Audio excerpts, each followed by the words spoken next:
27 août de l'an 2024, nous sommes mardi. Bonjour à tous et bienvenue dans cette session de l'information sur Dabarou TV. Au menu de ce journal, l'atelier de validation du plan directeur d'urbanisme Horizon 2039 de la commune de Niki a eu lieu la semaine dernière à la salle de délibération de la mairie de Niki. À cette occasion, les différentes autorités et acteurs de développement de cette commune ont examiné ce document de planification avant de procéder à sa validation. À suivre en début d'édition. L'école primaire publique de Damabou, dans le 2e arrondissement de Parakou, a bénéficié de la pose de première pierre pour la construction d'un module de salle de classe. Cette initiative, portée par la Fondation Terre Terrienne, vient répondre au grave manque d'infrastructures scolaires dénoncé par la communauté locale. Et puis le président du mouvement Ligue d'initiative pour l'éducation, la réflexion et l'action libérale, Issare Chaboniourou, a échangé avec les délégués communaux du dit mouvement pour cette rencontre. Le thème retenu est « Ancrer durablement le libéralisme dans un Bénin prospère ». On en parle en fin d'édition.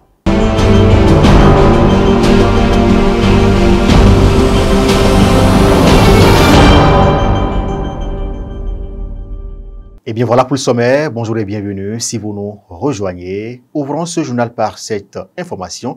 Le vendredi 23 août 2024, la salle de délibération de la mairie de Niki a accueilli l'atelier de validation du plan directeur d'urbanisme de la commune projeté pour l'horizon 2039. Au cours de cet atelier, les autorités locales et les acteurs de développement de Niki ont examiné minutieusement ce document de planification avant de procéder à sa validation officielle. Romaric Fadiebe et Sabio Chabiadam. Faire de la cité des Ouassangari une ville attrayante et touristique à l'horizon 2039. Telle est l'ambitieuse vision que porte le projet directeur d'urbanisme de la ville de Niki, soumis à l'appréciation du conseil communal le 23 août 2024 au détour d'un atelier de validation. Ce document de planification permettra à la ville de Niki d'amorcer véritablement son développement. Niki est en train de rentrer dans le cercle des grands.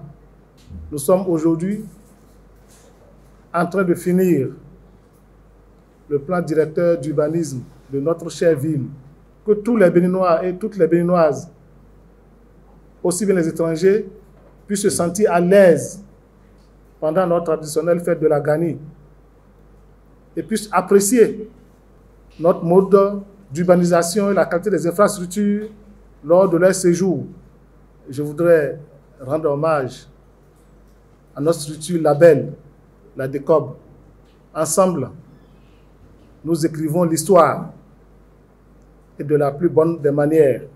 Partageant la même vision que la mairie de Niki, l'Association pour le développement des communes du Borgou a décidé d'accompagner le projet, autant pour la coopération suisse à travers le programme Agora. On ne peut pas parler d'attractivité territoriale dans le Borgou et que Niki ne soit pas mise en avant. C'est pour cela que rapidement on a dit, écoutez, effectivement on peut accompagner Niki. Nous pensons que effectivement d'ici 2039, la ville de Niki va être une ville résiliente, une ville qui va vraiment être un lieu d'attrait touristique.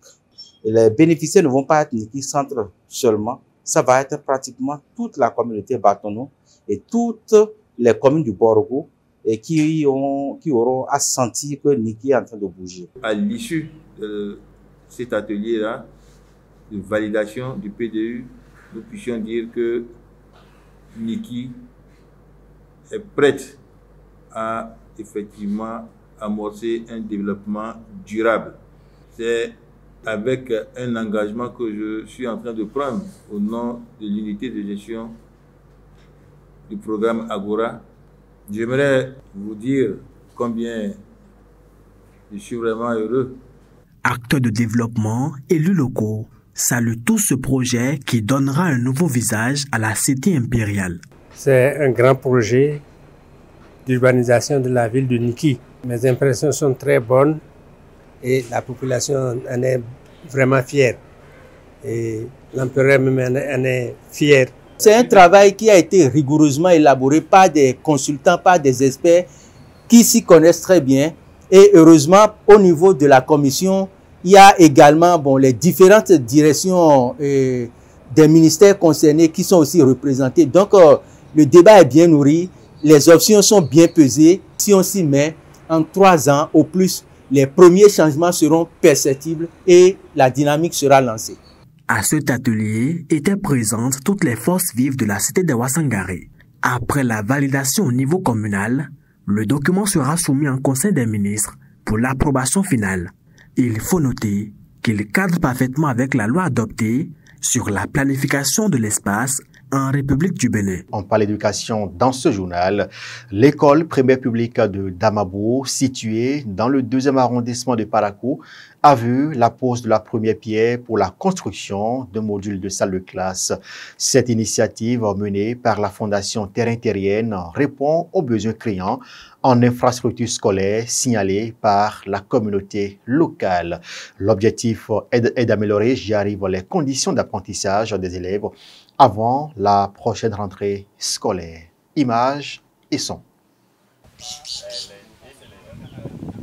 On aurait pensé à première vue qu'il s'agit d'un enclos de poulailler. Mais non, c'est bel et bien une salle de classe en état de délabrement très avancé. Nous sommes ici à Damabou, un quartier dans le 2e arrondissement de Parakou. C'est dans ces conditions désastreuses et très difficiles que les apprenants de cette école ont suivi les cours durant l'année scolaire écoulée. Et l'année passée, on a tellement souffert, moi, avec les enfants dans l'école ici. Il y a manque de bancs, de classes, même les tableaux, vous avez vu. J'étais obligée de rester accroupie pour travailler. Face à cette difficulté, les responsables de cette école ont décidé de solliciter l'aide des personnes de bonne volonté afin de trouver des solutions pour permettre aux apprenants d'étudier dans de meilleures conditions. Et grâce à la Fondation Terrain Terrienne du président du mouvement libéral, le politologue Issa Recha Boni-Ourou, un module de salle de classe sera érigé dans les tout prochains jours. La pose de première pierre de ce joyau a eu lieu ce dimanche 25 août 2024. On a décidé de prendre ça en charge pour offrir à cette population au moins un module de classe ici. Quand nous regardons aussi ces petits-enfants avec cette salle qui est la leur, où il y a le CI, le CP et bientôt cette rentrée, le CE1. Vous convenez aussi avec moi que cette salle ne pourra pas les contenir. On va tout faire pour aller vite, pour qu'à la rentrée, ils puissent avoir une classe digne de ce nom pour leurs études et que, par la grâce de Dieu, eux-mêmes puissent devenir quand même de grands hommes demain. Institutrices et parents d'élèves jubilent déjà de joie, car le calvaire des apprenants sera bientôt conjugué au passé. Je suis vraiment heureuse et contente de voir les autorités dans notre école. S'ils pouvaient nous aider à faire ce qu'ils ont dit, ça serait vraiment avantageux pour les enfants, pour les parents et pour nous autres aussi. Désormais, je pense qu'avec cette module de classe, il y aura augmentation des élèves et la population aussi serait heureuse d'œuvrer certaines choses qui ne s'attendaient pas. Vraiment, nous allons leur dire merci et merci infiniment. On ne peut pas dire plus que ça. Nous sommes trop contents et vraiment les mots nous manquent pour exprimer ce que nous avons de notre cœur. Avec la concrétisation de ce projet à Damabou grâce à la Fondation Terrain Terrienne, chaque enfant pourra apprendre dans la dignité, sous un toit solide, loin des intempéries qui jadis rythmaient leur quotidien scolaire.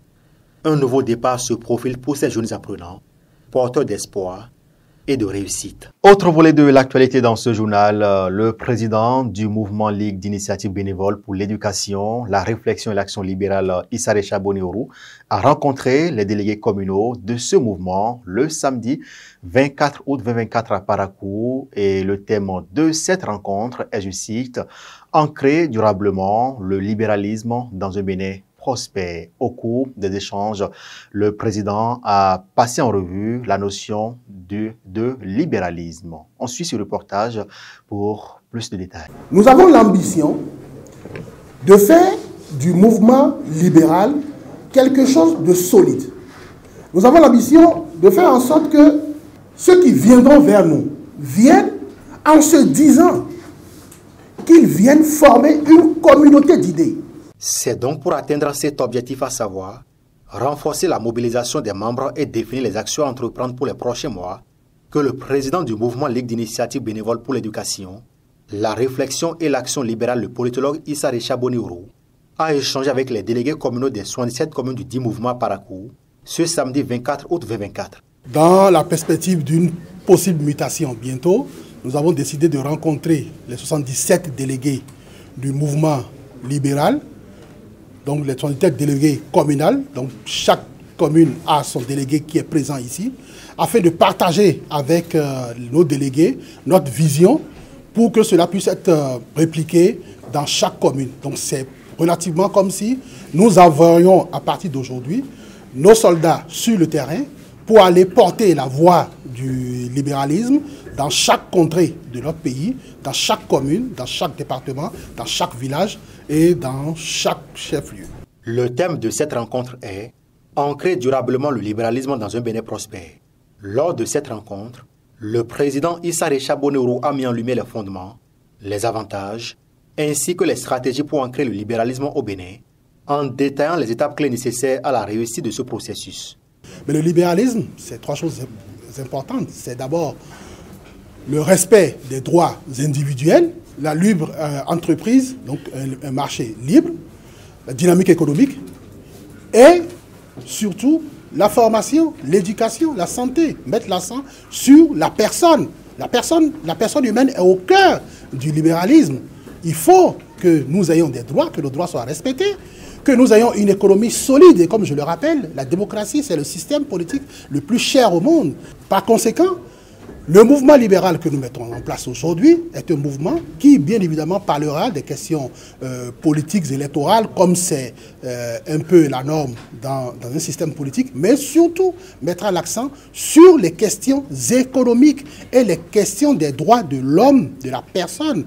Les délégués communaux ont apprécié l'initiative à sa juste valeur et se sont engagés à œuvrer activement pour le rayonnement du mouvement libéral, convaincus de l'importance de ces idéaux pour un Bénin prospère. Nous nous sommes rendus compte en réalité que nous sommes nombreux à penser libéral sans en être conscients. Et ce qui va nous permettre, quand nous allons retourner dans nos bases, à pouvoir aussi faire la même chose avec les populations à la base, qui ne sont pas obligées d'être instruites, d'avoir un certain niveau intellectuel très élevé pour se rendre compte de leur manière de penser que beaucoup pouvaient épouser et que nous voyons comme un certain idéal. Celles qui n'ont pas l'information, nous allons leur montrer ce qu'est le libéralisme, leur parler du libéralisme et puis de leur avantage à adhérer au mouvement.